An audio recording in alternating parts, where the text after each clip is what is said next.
نحمده ونصلي على رسوله الكريم اما بعد فاعوذ بالله من الشیطان الرجیم بسم اللہ الرحمن الرحیم۔ پارہ نمبر 10 سورۃ الانفال اور پارے کا رکوع نمبر 6 اور سورت کا رکوع نمبر 10 اور آیت نمبر 70 اور 71۔ بسم اللہ الرحمن الرحیم۔ یا ایہا النبی قل لمن فی ایدیکم من الاسری ان یعلم اللہ فی قلوبکم خیرا یؤتکم خیرا مما اخذ منکم ویغفر لکم واللہ غفور رحیم۔ وَإِن يُرِيدُوا خِيَانَتَكَ فَقَدْ خَانُوا اللَّهَ مِن قَبْلُ فَأَمْكَنَ مِنْهُمْ وَاللَّهُ عَلِيمٌ حَكِيمٌ۔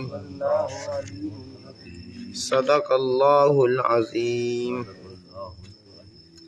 اللہ تعالیٰ ارشاد فرماتے ہیں، یا ایھا النبی، اے نبی کریم صلی اللہ علیہ وسلم، قل فرما دیجئے، لمن ان لوگوں کو، فی ایدیکم جو آپ کے ہاتھ میں ہیں، من الاسری قیدیوں میں سے جو لوگ آپ کے ہاتھ میں ہیں، آپ کے قبضے میں ہیں، آپ کے پاس ہیں، ان سے کہہ دیجئے، ان یعلم اللہ، اگر اللہ تعالیٰ جانتے ہوں گے، اللہ کے علم میں ہوگا، فی قلوبکم تمہارے دلوں میں، خیرن خیر، اگر اللہ تعالیٰ کے علم میں تمہارے دلوں میں کوئی خیر اور بھلائی ہوگی تو یؤتکم خیرن دیں گے تم کو بہتر، مما اس سے، اخذ منکم جو تم سے لیا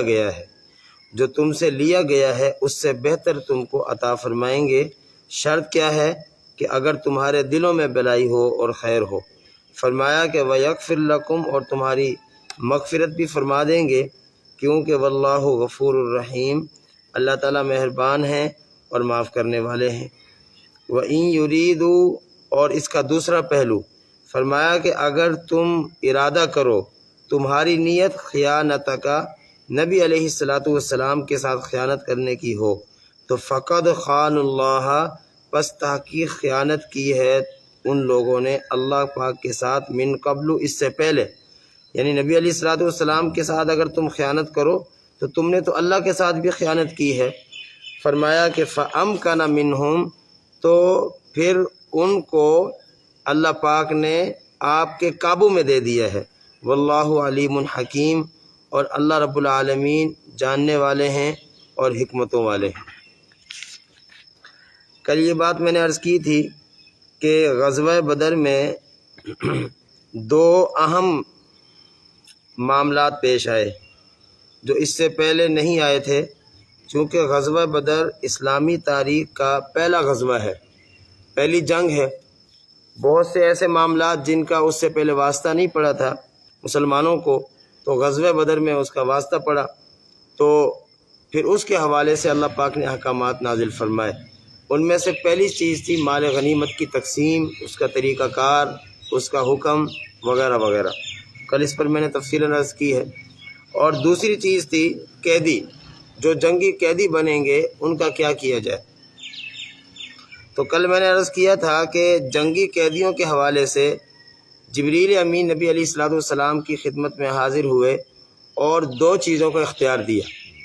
ایک اختیار تو یہ دیا، فرمایا کہ اگر آپ چاہیں تو ان کو قتل کر دیں، جنگی قیدیوں کو چاہیں تو قتل کر دیں اور چاہیں تو ان سے فدیہ لے کر ان کو آزاد کر دیں، حضرات صحابہ اکرام سے مشورہ کر لیں۔ چنانچہ نبی علیہ السلام نے حضرات صحابہ اکرام سے مشورہ کیا۔ اکثر صحابہ اکرام جن میں جناب سیدنا صدیق اکبر رضی اللہ تعالیٰ عنہ بھی شامل ہیں، ان کی رائے یہ تھی کہ ان قیدیوں سے فدیہ لے کر ان کو آزاد کر دیا جائے۔ ایک تو اس کا فائدہ یہ ہوگا کہ مسلمانوں کو مالی تعاون مل جائے گا، فدیہ جو لیں گے تو مسلمانوں کو فائدہ ہو جائے گا۔ مسلمانوں پر اس وقت غربت ہے، مالی تنگی ہے، مسائل ہیں، پریشانی ہے وغیرہ وغیرہ۔ اور دوسرا، یہ لوگ جو آزاد ہوں گے تو ان کے دلوں میں اسلام کی محبت پیدا ہو جائے گی۔ یہ رائے تھی اکثر صحابہ اکرام کی، اور ان میں سیدنا صدیق اکبر رضی اللہ تعالیٰ عنہ کی رائے بھی یہی تھی، اور نبی علیہ الصلوۃ والسلام بھی یہی چاہتے تھے۔ لیکن ان کے مقابلے میں حضرت عمر فاروق رضی اللہ تعالیٰ عنہ، حضرت سعد بن معاذ رضی اللہ تعالیٰ عنہ، عبداللہ بن رواحہ رضی اللہ تعالیٰ عنہ، اس طرح کے جو صحابہ کرام تھے، ان کی رائے یہ تھی کہ ان کو قتل کر دیا جائے، ان کو قتل کر دیا جائے۔ اور قتل کرنے کا ایک فائدہ تو یہ ہوگا کہ کفر جڑ سے ختم ہو جائے گا، کفر کی بنیاد ختم ہو جائے گی، یہ سارے بڑے بڑے سردار ہیں کافروں کے۔ اور دوسرا فائدہ یہ ہوگا کہ اسلام کا اور مسلمانوں کا کافروں پر رعب بیٹھے گا، دبدبہ بیٹھے گا۔ عمر فاروق رضی اللہ تعالیٰ عنہ کی رائے یہ تھی، اور اللہ پاک کی رائے اس موقع پر عمر فاروق رضی اللہ تعالیٰ عنہ والی رائے تھی، یعنی عمر فاروق رضی اللہ تعالیٰ عنہ اس وقت اللہ پاک کی رائے کے حق میں بول رہے تھے۔ یعنی کئی مقامات قرآن پاک میں ایسے آتے ہیں کہ جہاں اللہ رب العالمین نے عمر فاروق رضی اللہ تعالیٰ عنہ کی رائے کو وحی بنا کر بھیجا، ان میں ایک مقام یہ بھی ہے۔ تو بہرحال نبی علیہ الصلوۃ والسلام نے فدیہ لے کر ان کو چھوڑنے کا فیصلہ فرمایا۔ اور میں نے یہ بات عرض کی تھی کہ جبریل امین نے اس بات کی وضاحت کر دی تھی کہ اگر ابھی آپ فدیہ لے کر ان کو چھوڑیں گے تو اگلے موقع پر جب دوبارہ لڑائی کا موقع آئے گا، جتنے لوگوں کو آج آپ رہا کریں گے اتنے ہی لوگ آپ کے کل کو شہید ہوں گے۔ تو شہادت کے شوق میں، شہادت کے جوش میں حضرات صحابہ اکرام نے اس بات کو قبول کر لیا، ٹھیک ہے۔ بہرحال فدیے کا فیصلہ ہوا۔ نبی علیہ الصلوۃ والسلام نے قیدیوں کو بلا کر اعلان فرمایا، اور فرمایا کہ ہر قیدی کے رشتہ دار، اس کے ورثاء 400 دینار 400 دینار، یہ بڑی رقم ہے، ایک قیدی کے بدلے میں 400 دینار جمع کروائیں اور اپنے قیدی کو لے جائیں۔ چنانچہ اکثر قیدیوں کے ورثاء نے، ان کے رشتہ داروں نے 400 دینار قیمت ادا کی، اور فدیہ ادا کرنے کے بعد ان کو رہا کروا لیے۔ کچھ ایسے تھے جو غریب تھے، مالی مشکلات کا شکار تھے، وہ نہیں دے سکتے تھے، تو نبی علیہ الصلوۃ والسلام نے حضرات صحابہ کرام کے بچوں کو تعلیم کے لیے، ان کا پڑھنا پڑھانا، ان کا تعلیم سکھلانا، اس کو فدیہ بنایا۔ فرمایا کہ تم مسلمانوں کو 10 مسلمانوں کو اور ان کے بچوں کو پڑھنا لکھنا سکھا دو، یہ تمہارا فدیہ ہے، جو سکھا دے گا وہ آزاد ہو جائے گا۔ تو جن کے پاس فدیے کی رقم دینے کی گنجائش نہیں تھی تو ان لوگوں کے آزادی کے لیے تعلیم سکھلانا، پڑھنا پڑھانا، اس کو فدیہ بنایا۔ اچھا، جنگی قیدیوں میں حضرت عباس رضی اللہ تعالیٰ عنہ بھی تھے، حضرت عقیل رضی اللہ تعالیٰ عنہ بھی تھے، حضرت حارث بن نفیل یہ بھی تھے۔ اس طرح آپ کے خاص بنو ہاشم جو آپ کا خاندان ہے اس میں سے کئی لوگ تھے۔ حضرت عباس رضی اللہ تعالیٰ عنہ اگرچہ اس وقت مسلمان تو نہیں ہوئے تھے، لیکن اسلام سے ہمدردی رکھتے تھے، مسلمانوں سے محبت رکھتے تھے۔ یہ آنا نہیں چاہتے تھے، ابو جہل زبردستی لے کر آیا تھا، میں نے کل بھی یہ بات عرض کی تھی۔ تو نبی علیہ الصلوۃ والسلام نے حضرت عباس رضی اللہ تعالیٰ عنہ سے فرمایا، حضرت عباس رضی اللہ تعالیٰ عنہ مالدار آدمی تھے، فرمایا کہ تم اپنا بھی فدیہ ادا کرو اور اپنے 2 بھتیجے حضرت عقیل اور ابو حارث بن نفیل ان کا فدیہ بھی ادا کرو۔ تو حضرت عباس رضی اللہ تعالیٰ عنہ نے عرض کیا کہ اللہ کے نبی صلی اللہ علیہ وسلم میرے پاس تو مال نہیں ہے۔ رسول اللہ صلی اللہ علیہ وسلم نے فرمایا کہ وہ مال کدھر ہے جو تم اپنی بیوی کو دے کر آئے ہو اور دبا کر آئے ہو؟ ہوا اس طرح کہ جب ابو جہل نے حضرت عباس رضی اللہ تعالیٰ عنہ پر اصرار کیا کہ جانا ہے، تو حضرت عباس رضی اللہ تعالیٰ عنہ نے اپنے گھر والوں کو کچھ مال دیا، فرمایا کہ پتہ نہیں حالات کیا بنے، میں جنگ میں جا رہا ہوں، ظاہر ہے جنگ میں جانے کے لیے انسان ذہنی طور پر تیار ہوتا ہے، ممکن ہے کہ کوئی حادثہ ہو جائے، تو میں جنگ میں جا رہا ہوں، تو اس مال کو فلاں جگہ دبا دو۔ اس مال کو دبوایا گیا، اور فرمایا کہ بھئی کل کو بچوں کے کام آئے گا، اگر میں مر جاؤں، شہید ہو جاؤں، فوت ہو جاؤں، قتل ہو جاؤں جنگ میں۔ تو حضرت عباس رضی اللہ تعالیٰ عنہ کو جب نبی علیہ السلام نے بتلایا اس مال کا، تو حضرت عباس رضی اللہ تعالیٰ عنہ اسلام سے تو پہلی محبت فرماتے تھے، تو وہ اس بات کو سن کر نبی علیہ السلام پر فوری طور پر ایمان لے آئے اور عرض کرنے لگے کہ اللہ کے نبی صلی اللہ علیہ وسلم اس مال کا تو میرے علاوہ اور میرے گھر والوں کے علاوہ کسی کو بھی نہیں پتہ۔ تو آپ کو جو اللہ پاک نے بتلا دیا ہے اس کا مطلب یہ ہے کہ آپ اللہ کے نبی ہیں۔ تو وہ نبی علیہ السلام پر اسی موقع پر مسلمان ہوئے اور اسلام کو اور ایمان کا اعلان کیا، لیکن فدیہ معاف نہیں ہوا، چونکہ فدیہ تو پچھلے معاملات کی تلافی تھا، ہاں جی، اس کا کفارہ تھا، فدیہ نبی علیہ السلام نے وصول کیا۔ اب یہاں ایک بات تو یہ سمجھنے کی ہے کہ حضرت عباس رضی اللہ تعالیٰ عنہ نے وہ مال اپنے گھر والوں کو دیا، اور اس مال کے بارے میں حضرت عباس اور ان کے گھر والوں کے علاوہ کسی کو نہیں پتہ چلا، کسی کو نہیں پتہ تھا۔ نبی علیہ السلام کو کیسے پتہ چل گیا؟ اب سمجھ لیں اس بات کو۔ اگر تو ہم یہ کہیں کہ نبی علیہ السلام کو علم غیب تھا، علم غیب کی بنیاد پر نبی علیہ السلام کو پتہ چل گیا، یعنی بذریعہ وحی نہیں پتہ چلا، نبی علیہ السلام کو جبریل امین نے نہیں بتلایا، تو سوال یہ ہے کہ اگر اس موقع پر ہم علم غیب مان لیں تو بے شمار موقع ایسے ہیں کہ وہاں علم غیب کہاں ہے۔ مثال کے طور پر نبی علیہ السلام نے 70 قراء کو بھیجا، کچھ لوگ آئے نبی علیہ السلام سے، انہوں نے کہا کہ جی ہمیں پڑھنے پڑھانے کے لیے کچھ لوگ دے دیں، تو نبی علیہ السلام نے 70 قراء، اور قراء اس زمانے میں ان حضرات کو کہتے تھے جو دین کے مکمل عالم ہوتے تھے۔ آج تو قاری اس کو کہتے ہیں جو صرف قرآن پڑھنا جانتا ہو، اس وقت قاری اس کو کہتے تھے جو قرآن کا حافظ ہو، دین کا عالم ہو۔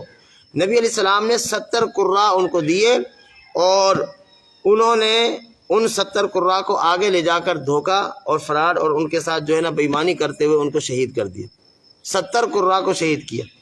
اگر علم غیب نبی علیہ السلام کے پاس تھا تو یہاں اللہ کے نبی صلی اللہ علیہ وسلم کو کیوں نہیں پتہ چلا کہ ان کو شہید کر دیا جائے گا؟ اسی طریقے سے بے شمار موقع ہیں۔ مثال کے طور پر معراج سے نبی علیہ السلام واپس تشریف لے کر آئے تو کفار مکہ نے اعتراض کیا کہ آپ یہ کس طرح ہو سکتا ہے کہ ایک لمحے کے اندر تھوڑی سی دیر کے اندر آپ یہاں سے بیت المقدس چلے گئے شام، پھر ساتوں آسمانوں کی سیر کی، پھر وہاں سے واپس بھی آ گئے، یہ کیسے ہو سکتا ہے؟ تو انہوں نے نبی علیہ السلام کا امتحان لیا۔